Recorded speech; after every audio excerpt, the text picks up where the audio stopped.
Jeg hedder Emily Charlotte Victoria de Forest.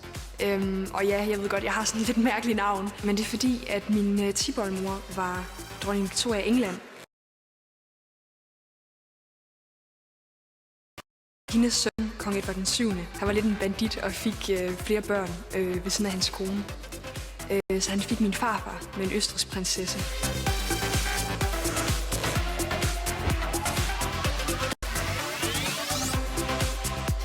Altså selvom at min families baggrund er sådan lidt sjov, så har jeg haft en fuldstændig normal opvækst. Jeg er født i Randers og har sunget og optrådt hele mit liv. Men nu for tiden der arbejder jeg i en bager for at spare op til musikken og til mere sangundervisning. Jeg har valgt at synge Only Teardrops, fordi jeg synes, at det er en meget smuk sang med et utroligt godt budskab. Og jeg tror og håber, at vi vil kunne vinde det hele med den her sang.